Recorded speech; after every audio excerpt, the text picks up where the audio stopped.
warahmatullahi wabarakatuh. Perkenalkan, kami dari kelompok 4 dengan saya Sabila Azizah Febriani. Saya Fitrillah Naimatus Salsabila. Saya Safiara Dwi Abrahimi. Saya Aisyah Rahimah. Kami akan menjelaskan mengenai biografi, gagasan, dan pemikiran-pemikiran tokoh psikologi Islam yaitu Abu Zaid Al-Balkhi. Untuk yang pertama, kami akan menjelaskan mengenai biografi. Lebih lengkapnya akan dijelaskan oleh Irma.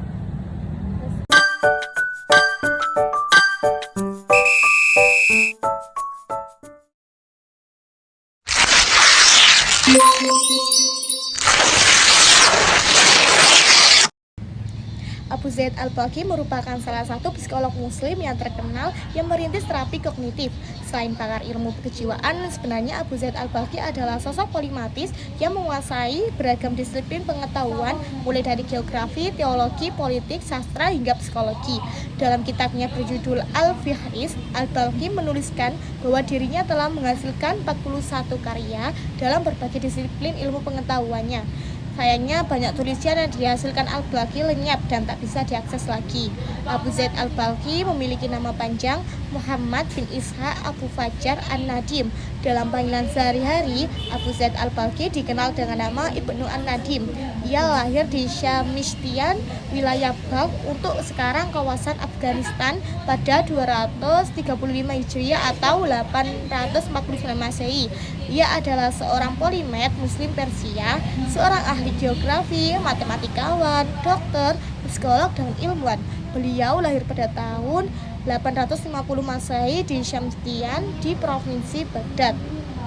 Ia juga mendirikan sekolah Balkhi pemetaan terestrial di Baghdad yang mendiagnosis bahwa penyakit mental mempunyai penyebab psikologi dan fisiologi, dan ia adalah seorang pertama yang menggambarkan 4 jenis gangguan emosional, yaitu ketakutan dan kecemasan, kemarahan dan agresi, kesedihan dan depresi, dan obsesi.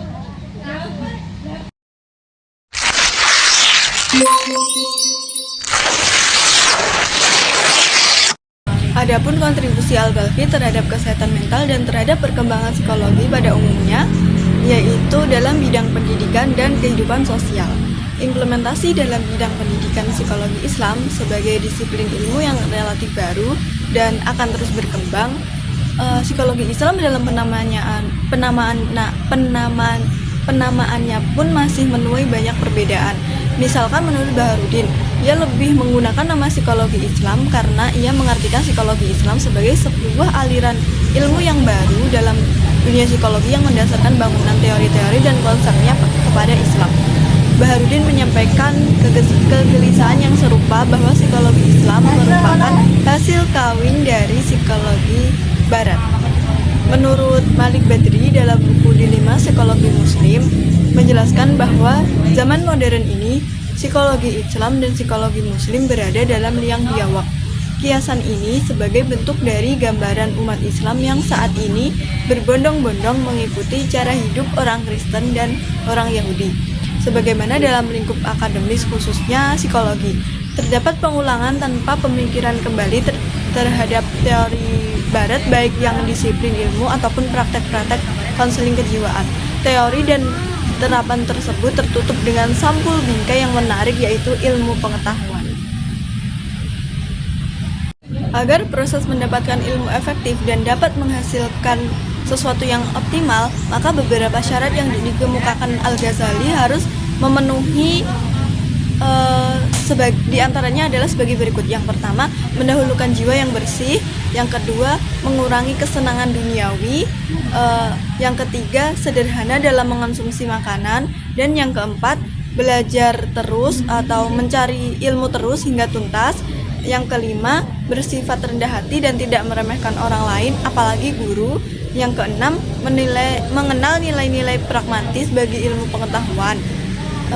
Ilmu yang bermanfaat, membahagiakan, mensejahterakan, dan memberikan keselamatan di dunia dan di akhirat. Nah, dengan model integrasi atau unsur material dan spiritual, kontribusi Al-Balkhi dalam psikologi Islam sebagaimana telah diteliti oleh berbagai ilmuwan di dunia adalah sebagai bentuk aktualisasi konsep psikologi Islam yang sebenarnya, sebagai upaya untuk menggandakan pendekatan kejiwaan yang Islami dalam mengatasi kehampaan praktek penyembuhan kejiwaan. Jadi seperti itu.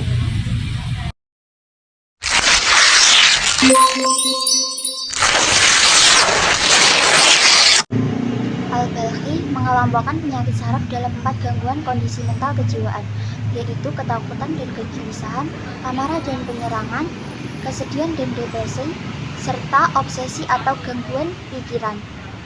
Faktor utama yang berkaitan dengan kembalinya beberapa gangguan mental yang memberi dampak pada fisik tubuh seperti fobia dan kecemasan. Mengenai kesedihan tersebut dapat menimbulkan potensi gangguan pada tubuh yang membutuhkan penanganan secara medis. Terapi kesedihan ini dapat dilakukan dengan melakukan terapi eksternal dan internal.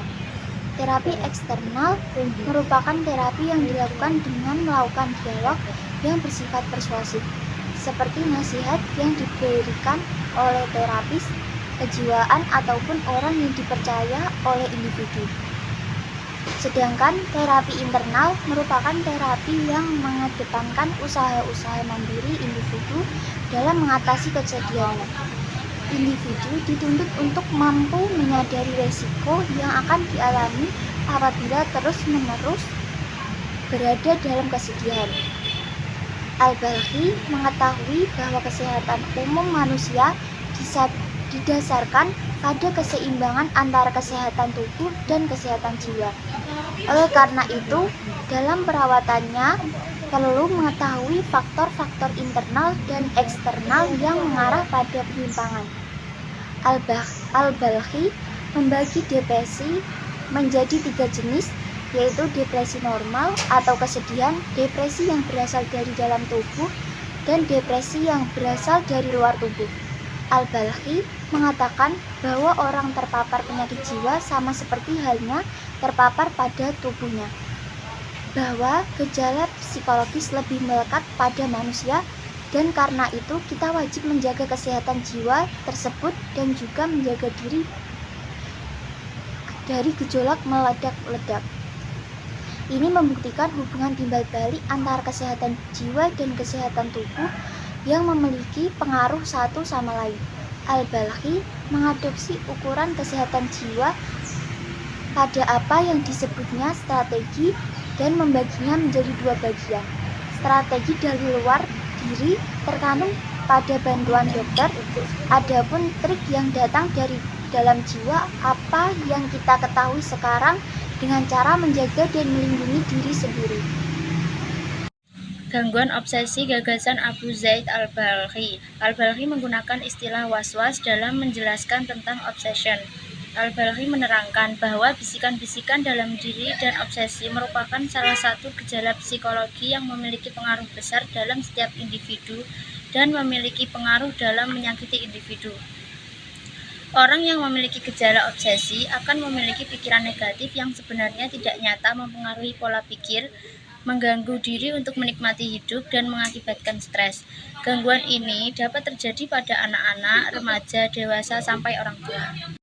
Al-Balkhi berpendapat bahwa obsesi merupakan gejala psikologis yang paling kuat di antara yang lainnya.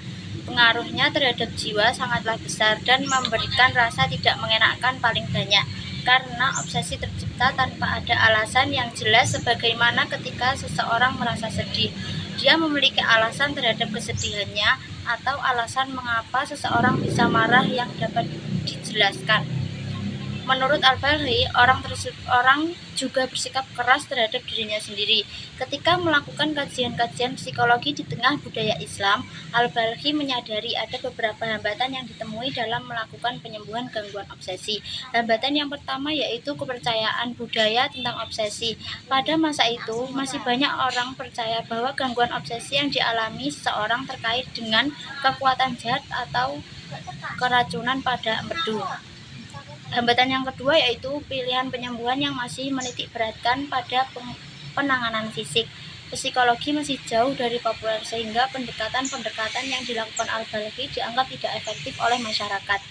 Yang ketiga yaitu yang Al-Balkhi temukan dalam masyarakat yang masih memegang erat keyakinan religiusnya adalah hilangnya harapan untuk sembuh.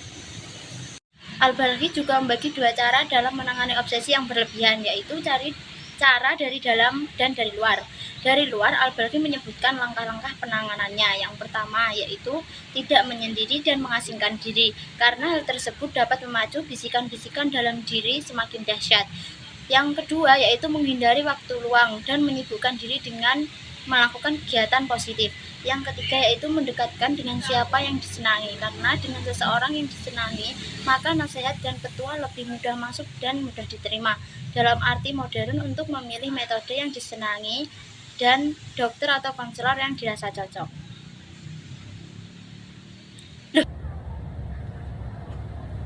Sekian presentasi dari kami.